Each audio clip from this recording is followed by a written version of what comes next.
Herkese merhaba, kanalıma hoş geldiniz. Bugün çok istek alan pastane açması tarifimle beraberiz. Şimdi sizinle bu kadar az malzemeyle nefis bir pastane açması yapacağız. Aynı böyle pastanelerden aldığınız gibi tel tel ayrılan puf puf yumuşacık lezzetine doyamayacağınız bir açma olacak. Malzeme listesini aşağıdaki açıklama kutusunda her zamanki gibi bulabilirsiniz.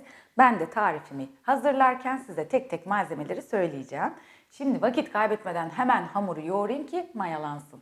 Şimdi açmanın en büyük püf noktalarından biri kullandığımız sütün ve suyun ılık olması.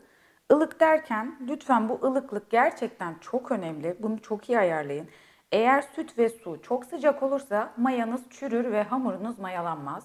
Çok soğuk olursa da maya üşür. Bu yüzden mayalanmaz.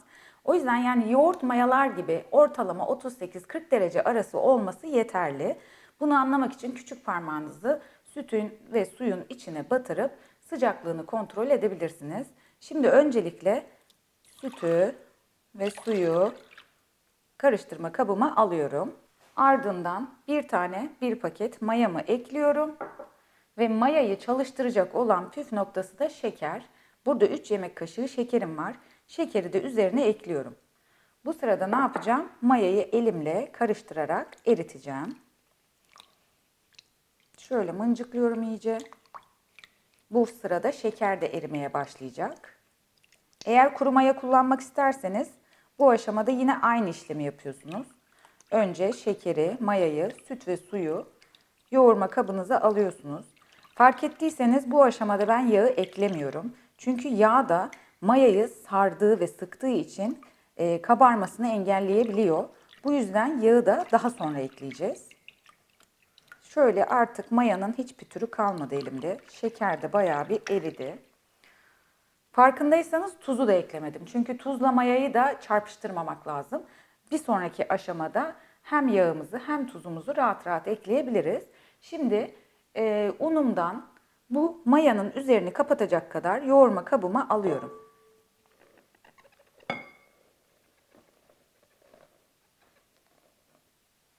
Hemen hemen yarısını ekledim. Şöyle mayanın üzerine tamamen kapattım. Şimdi bu şekilde bir 15 dakika mayanın çalışması için bekleteceğim.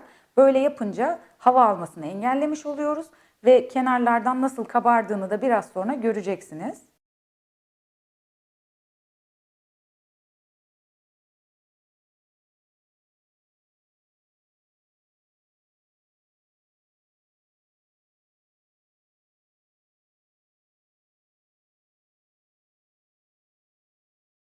İşte size dediğim olay mayanın çalıştığını gösteren ispat. Siz de böyle hamur mayalarken bu yöntemi denerseniz hamurun çok daha rahat mayalanmasını, çok daha mayanın iyi çalışmasını hem gözlemleyebilirsiniz hem de sağlayabilirsiniz. Şimdi bu görüntüyü gördükten sonra işlemlere devam edebilirim artık. Yumurtamın bir tanesini tüm olarak bir tanesini de sadece akını ekleyeceğim içine. Sıvı yağımı ekleyeceğim ve tabii ki tuzumu ekleyeceğim. Şimdi bu aşamada ne yapalım? Önce birazcık böyle bir çırpma teliyle karıştıralım ki diğer malzemeleri daha rahat ekleyebilelim. Şöyle bir karıştırıyorum. Bu aşamada dediğim gibi çok sıcak olursa eklediğiniz su ve süt bu işlem oluşmayacaktır arkadaşlar. Çünkü maya çürüyecektir ve çalışmayacaktır.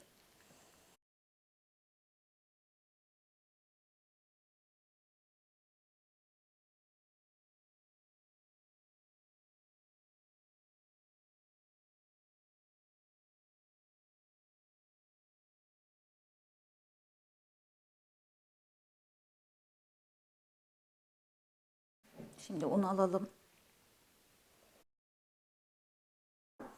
Tuzumuzu da atalım.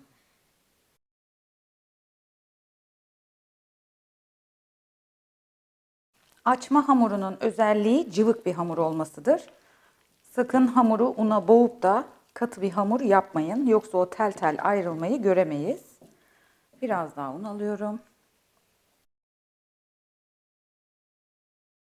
Gördüğünüz gibi hamuru böyle katlaya katlaya yoğuruyorum. Alttan alıp üste.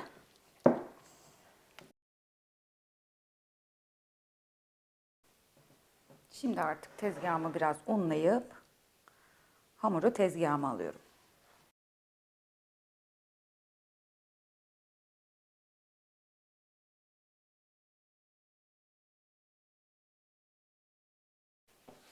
Amacım pürüzsüz bir hale gelene kadar yoğurmak. Çünkü mayalı hamurlar yoğrulmayı çok severler.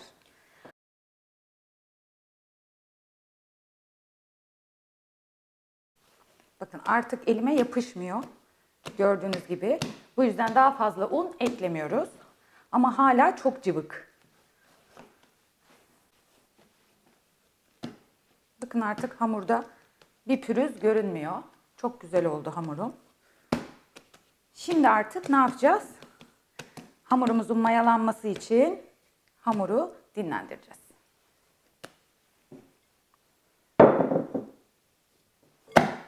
Şöyle üzerine bir streç çekiyorum.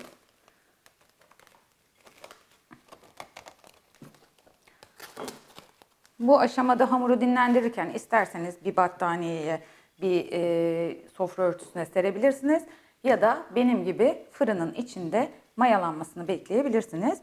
Fırını çalıştırmayacağım. Sadece fırın hava almayan bir ortam, soğuk olmayan bir ortam olduğu için, o kapağı vakumlu olduğu için hamur mayalandırmaya çok uygun. Hızlı mayalandırma istiyorsanız da fırını 50 derecede ısıtın. Sonra fırını kapatıp hamuru içine öyle koyun. Şimdi benim vaktim olduğu için 45 dakika ile 1 saat arası hamurun mayalanmasını bekleyeceğim.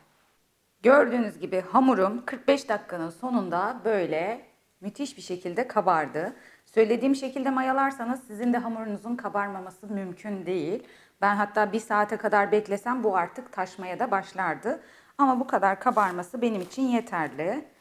Şimdi hamurumu küçük küçük porsiyonlara ayıracağım. Gördüğünüz gibi puf puf.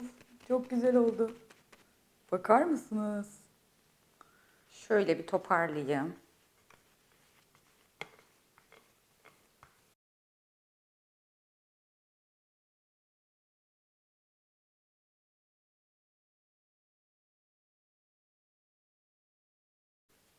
Elime şöyle mandalina kadar küçük bir beze alıyorum ve yuvarlıyorum. Bu şekilde porsiyonlayacağız. 2 tane bezeden 1 tane açma yapacağız.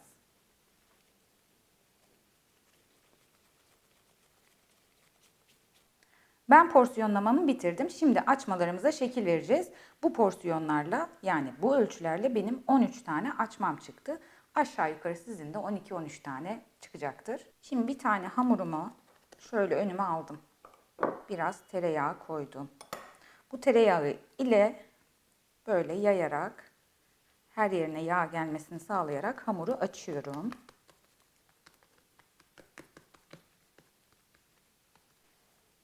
Ve bir ucundan kıvırıyorum.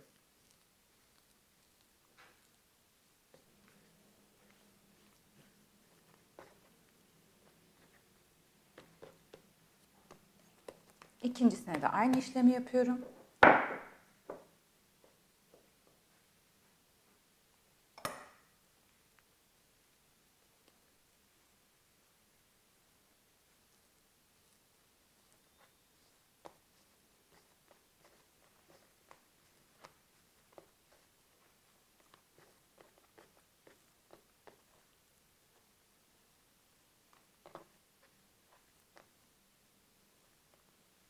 Ve birbirine dolayıp uçlarını birleştiriyorum.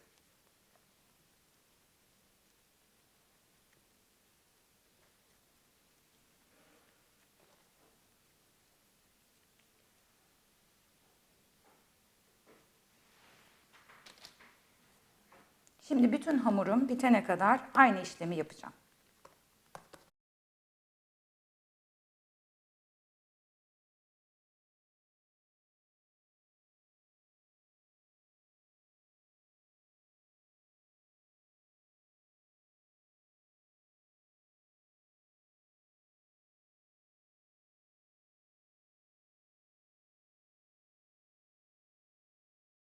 Evet, gördüğünüz gibi açmalarımı hazırladım. Şimdi 15-20 dakika kadar da tepsi mayasının gelmesi gerekiyor. Açma yaparken önemli püf noktalarından biri de tepsi mayası. Lütfen bunu atlamayın. Bakın burada benim ilk yaptığım mesela kabardı. Diğerlerine göre daha kabarık duruyor. Şimdi hepsi o pozisyona gelecek, o boyuta gelecek. Bu arada fırınımı da 180 derece fanlı bir şekilde ısınması için açıyorum. Bunlar kabarırken de fırın ısınacak, sıcak fırına süreceğiz. Üzerine tabii ki yumurta sarısı süreceğim. Yumurta sarısının üzerine de böyle bir damla pekmez damlatacağım ki daha güzel bir kızarıklık alsın. Hadi bakalım, tepsi mayamız geldikten sonra görüşüyoruz.